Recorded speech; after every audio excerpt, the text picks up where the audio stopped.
Olá, meu amigo. Obrigado por assistir Uma Palavra Clara e gostaria tomar uns minutos para tentar ajudar cada um de nós conduzir os nossos corações, as nossas mentes ao verdadeiro evangelho. Porque no nosso mundo de hoje há confusão, há muitas opiniões e todo mundo quer ter razão. E muitos querem dizer a todo mundo, todos vocês têm razão. Não, tá bom, você busca Deus do seu jeito. Você busca Deus do seu jeito. E eventualmente todos vamos chegar ao mesmo lugar. Não. A Bíblia nunca diz isso. A Bíblia diz que há um só caminho. Mas hoje no nosso dia ainda há pessoas, mesmo que há diversas opiniões, mesmo que há diversas teologias e tudo, há pessoas que sinceramente estão buscando a Deus.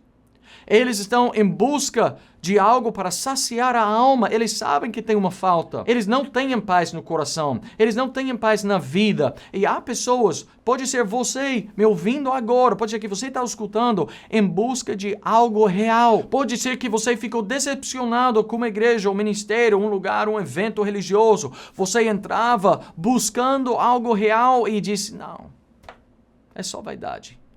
Coisa de dinheiro. Quantas vezes, com quantas pessoas eu ouvi a resposta deles quando eu estava tentando compartilhar o que Jesus Cristo tem feito por eles. E eles dizem, olha, eu creio em Deus, mas eu não gosto de igreja não. Não, eu não vou a nenhuma igreja. A igreja é só dinheiro, só querem dinheiro, só buscam dinheiro. Quantas vezes isso acontece? Nosso mundo tem sido machucado, ferido pelas decisões, pelas ações e erros de várias igrejas, entre aspas. Meu amigo, eu não estou aqui para falar sobre a minha igreja para você. Mas eu gostaria que você tivesse pelo menos uma vez na sua vida quando você poderia ouvir o verdadeiro evangelho. E às vezes é necessário, para encontrar o verdadeiro, começar a tirar o falso, a imitação, o que não é real. Eu cresci num lugar rural, na roça, com meus pais, muitos anos atrás, né? Mas sempre, cada ano, meu pai plantava coisas no jardim, na horta, né? Vários lugares, vários tipos de fruta, de verdura, de legumes. Todos os anos plantávamos coisas. E daí, às vezes, nós ficávamos ocupados ou viajávamos para um evento ou outro, algo, e depois de uma semana de chuva, voltávamos, e a chuva causava toda a coisa crescer logo, e chegávamos, e daí houve muita coisa brotando ali no jardim. E várias coisas ali. Espera aí, qual foi o milho? Qual foi o pepino? Qual foi a vagem? Onde é esse pimentão? Quando tudo era pequeno e tudo começou a nascer ao mesmo tempo? Agora, eu plantei mais ou menos aqui. Mas eu lembro uma coisa que meu pai fazia sempre. Quando ele plantava, ele colocava um palito ou algo assim na terra, no solo aí. E depois, algo brotando, ele sabia, bom, o que está ali no palito, esse é o verdadeiro. E todas as demais coisas, vamos tirar, porque não prestam. Eu não plantei isso. Não é isso que queremos. E isso vai roubar os nutrientes que o verdadeiro precisa. Então, e fomos ali. E muitas vezes, fomos aí, tirando qualquer outra erva, planta, para deixar só aquela verdura, ou legume, ou trigo, sei lá, que plantávamos. Pode ser que na tua vida há muita coisa espiritual brotando. Vamos tirar alguma das coisas ali para deixar só o verdadeiro. Daí é mais fácil se identificar, você ouvir e entender e aceitar. Gostaria de falar hoje o que é o evangelho e o que não é. O evangelho, já mencionei anteriormente, o evangelho não é prosperidade financeira. E hoje gostaria de dizer para você, o evangelho não é uma nova revelação. Isso não é. O evangelho foi revelado através da pessoa de Jesus Cristo, a pregação dos apóstolos, o ministério deles, o ministério de Paulo e Silas, e Paulo, Barnabé e vários outros, que saíram espalhando a mensagem do evangelho Foi revelado, sim, mas não é uma coisa que vai mudando e não é uma coisa que hoje em dia sempre está como uma coisa nova. E há muitas pessoas que eles entram num templo, numa igreja, algo assim, um culto religioso. Eles entram em busca de uma nova experiência. Um momento interessante. Uma experiência fantástica. Um estimulador emocional temporária. Mas isso não é o Evangelho. Inclusive, o apóstolo Paulo, escrevendo à igreja de Gálatas, ele escrevia para eles, bravo com eles, cobrando eles fortemente, porque eles estavam começando a desviar do verdadeiro Evangelho e acrescentar obras ao Evangelho, que é só pela graça de Deus. É um presente gratuito que recebemos, não é um ritual que observamos ou uma obra que fazemos para ganhar ou merecer, não é. E Paulo cobrava eles. E Gálatas 1, versículos 8 a 9, a Bíblia diz, mas ainda que nós mesmos ou um anjo do céu vos anuncie outro evangelho, além do que já vos tenho anunciado, seja anátema. Assim como já vos dissemos, agora de novo também vos digo, se alguém vos anunciar outro evangelho, além do que já recebeste, seja anátema. Uma maldição de Deus sobre a pessoa que dá uma nova revelação que não coincide com o verdadeiro evangelho. O ser humano, em muitos casos, ele é atraído às coisas fantásticas. Por isso gostamos de todos os filmes hoje em dia que tem esses efeitos especiais e coisas incríveis e fantásticas e super-heróis e tudo isso, porque nós gostamos, é interessante, gostamos de imaginar o que será, o que pode ser, o que seria possível e gostamos e somos chamados, atraídos pelas coisas fantásticas. E até no nosso mundo e nossa vida espiritual, queremos e muitas vezes buscamos algo fantástico. Eu já ouvi a Bíblia, o pastor já pregou a palavra de Deus, mas agora tem fulano que está recebendo visões, e eles vão falar o que vai acontecer o ano que vem. Fulano tinha uma revelação e diz que isso vai acontecer na nossa família ou na nossa empresa.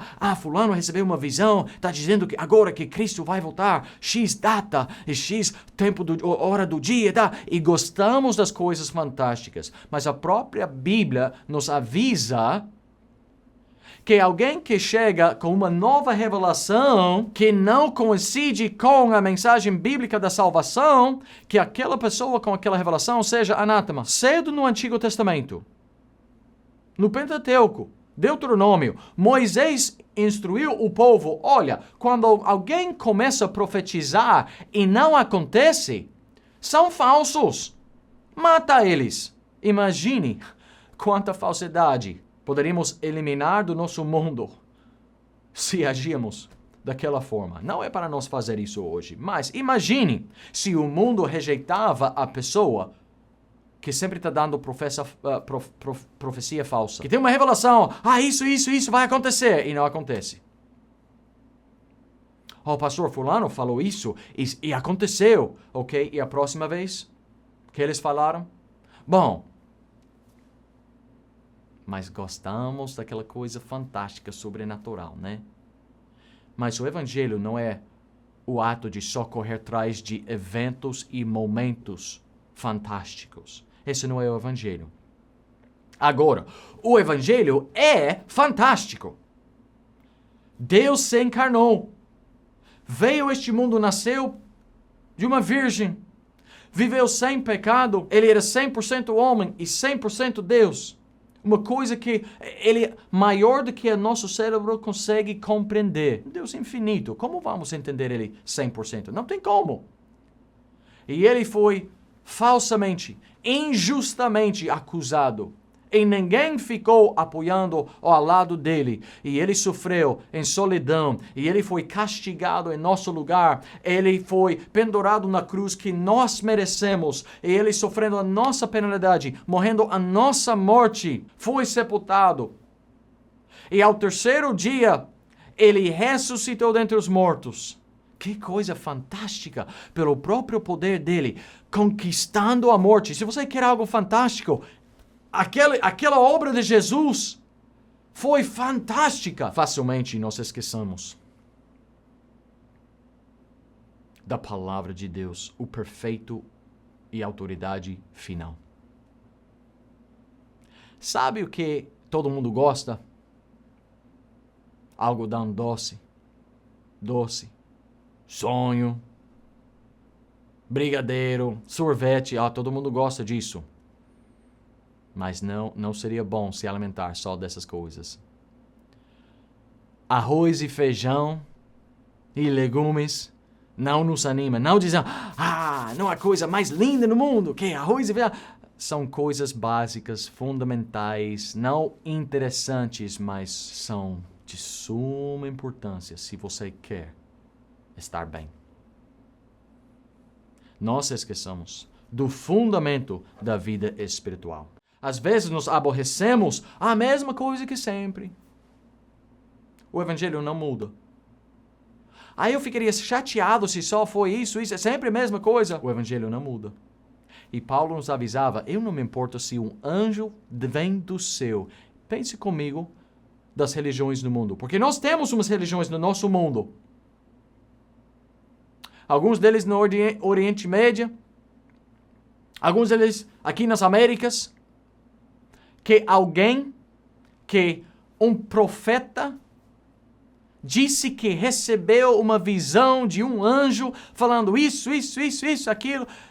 E fundaram uma perversão da verdade. Uma religião falsa, enganadora. Não, mas foi um anjo. A Bíblia nos diz, mesmo que fosse um anjo, quem desvia do evangelho que já recebemos, seja anátema. O que é o evangelho então, pastor? Boa pergunta. 1 Coríntios 15, nós temos uma explicação bem simples do que o evangelho é. Versículo 1 de Coríntios 15, 1 Coríntios 15. Também vos notifico, irmãos, o evangelho que já vos tenho anunciado, o qual também recebestes, e no qual também permaneceis. Pelo qual também sois salvos, se o retiverdes tal como vos tenho anunciado, se não é que crestes em vão. Por quê? Primeiramente, vos entreguei o que também recebi. Agora vem aqui explicar o evangelho.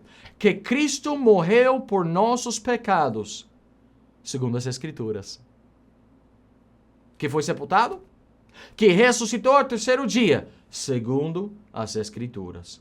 Sabe o que é o evangelho? Cristo morreu por nossos pecados. Que a salvação é só por Jesus Cristo. A sua religião não te salva. Suas obras religiosas, obras boas e sinceras, não te salva. Seu dízimo não vai te salvar. Seu batismo pelas águas não vai te salvar. Ajudar o seu próximo não paga a consequência do teu pecado. Há um só pagamento suficiente para pagar o salário do pecado. O salário do pecado é o quê? É a morte. O salário do pecado, se você, sendo pecador, e a Bíblia diz que todos somos pecadores, porquanto todos pecaram e destituídos estão da glória de Deus, Romanos 3, 23. Então, nós somos pecadores. Nós não queremos morrer? Nós não queremos estar condenados para sempre? Bom, o salário do pecado é a morte. Como posso pagar pelos meus pecados? Morte. Morrendo, o salário do pecado não é batismo, não é dízimo, não são boas obras, não é um ritual ou cerimônia, não é ajudar meu próximo. O salário do pecado não é cumprir todos os mandamentos. O salário do pecado é morte. E é por isso que Romanos 5:8 diz, mas Deus prova o seu amor para conosco em que Cristo morreu por nós, sendo-nos ainda pecadores. Há um só pagamento suficiente para salvar a tua alma, salvar a minha alma. Foi a morte, sepultura, ressurreição de Jesus Cristo.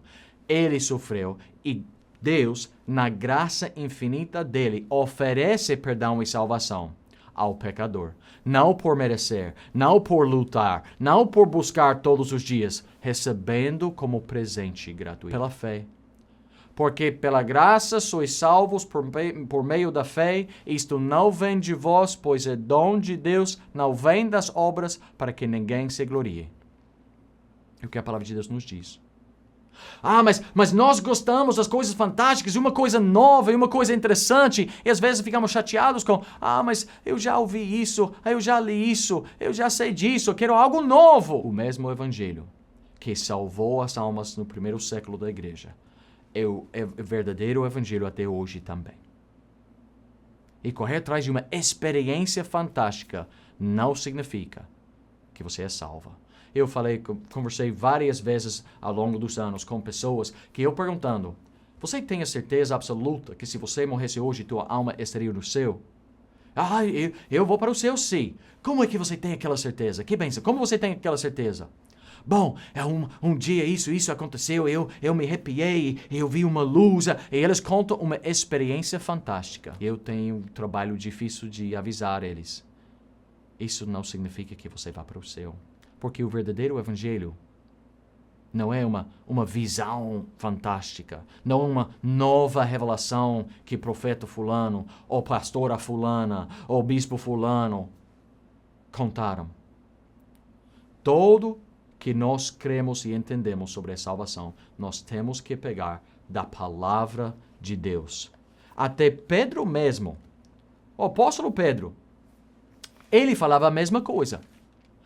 Pense, todos os milagres que ele viu, todas as revelações, ele estava ali no Monte de Transfiguração, vendo a glória e a majestade de Jesus Cristo, a glória celestial dele. Ele viu tantas coisas incríveis e os milagres que ele viu Jesus fazer e que depois Pedro fez. Mas em 2 Pedro, falando sobre aquela glória que ele viu e as visões e todo, e o que ele...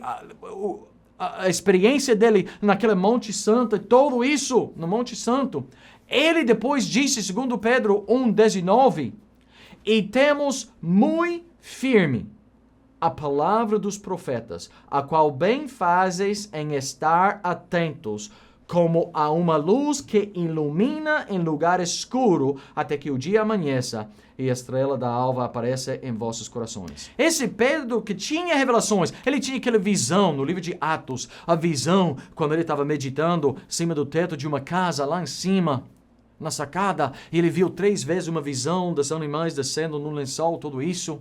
Ele tinha visões, ele recebeu as revelações, ele recebeu a revelação das escrituras que ele escreveu, tudo. Ele estava com Jesus no Monte da Transfiguração, tanta coisa fantástica que ele viu. E o que ele citou na vida da pessoa para ter certeza, o alicerce da nossa vida, para ter segurança da vida eterna, para obter certeza da salvação, não foi uma revelação fantástica, não foi uma visão, não foi falar em línguas. Ele disse a palavra dos profetas.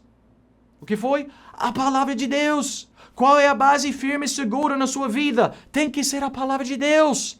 Qual é o evangelho verdadeiro? A palavra de Deus revela para nós. Jesus é o único pagamento para os teus pecados.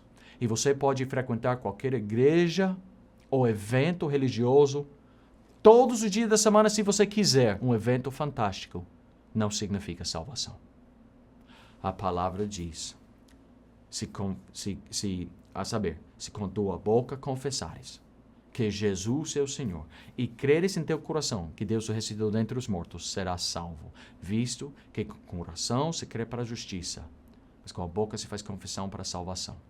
Todo aquele que invocar o nome do Senhor será salvo.